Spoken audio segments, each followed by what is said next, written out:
the only thing that could be bad is to take it too seriously. In other words, if you take the fundamental idea that the whole universe, all its forms, all the forms of biology, all the different species, the giraffes, the rhinoceroses, the baboons, the roses, the eucalyptus trees, etc., everything is a form of biological game. It's a dancing thing going on, different styles. And we wouldn't want to say to any of those things, you shouldn't happen. Because they are all the great Maya, the great illusion, the great play. And so the polis, the human community, organized with division of labor, with classes, with all the complications of economics and banking and transportation and so on and so on and so on. All this is a particular kind of play. And each form of it is as legitimate as, say, different kinds of dancing, a waltz, a rumba, a foxtrot, a frog, all are perfectly legitimate forms of dancing. So the universe does this.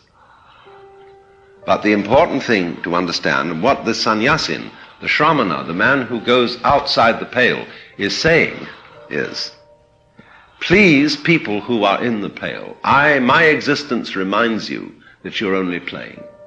Don't take it too seriously. Because if you take it too seriously, you're going to start destroying each other and fighting and saying this city against that city, this country against that country, so on, because you're too involved. So every sane society allows a certain number of people to deviate. Monks, some sort of outsiders. It says, you don't have to join. You don't have to play the game. A society which is insane and unsure of itself cannot allow that to happen. It says everybody must join. Everybody must work.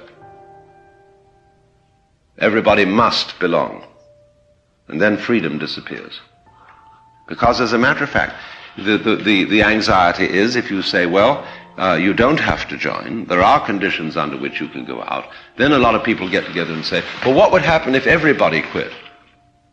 I ask, what would happen if everybody decided to take American Airlines Flight 3 to New York tomorrow? Well, they just wouldn't get on. I mean, and they won't anyhow.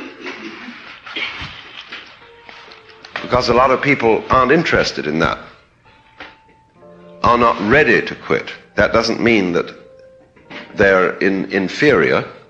The acorn is not inferior to the oak tree. It's a potential oak, but as an acorn, it's just as beautiful and lovely a thing as a full-grown oak is. A baby is as lovely as an adult, sometimes a great deal more lovely. So a person who is in a beginning state of evolution is just as marvelous as a person in a high state of evolution. Just as much a manifestation of the divine dance. So, when a society allows a certain number of people to withdraw, it should have no anxiety that everybody will want to withdraw.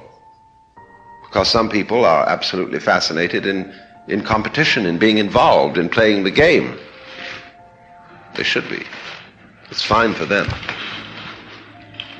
But we are witnessing in the United States today a great motivation for withdrawal. It's simply because we haven't provided for it. We haven't, there's no opportunity for a Protestant to become a monk, or a Jew. The Catholics have half-heartedly provided for this sort of thing.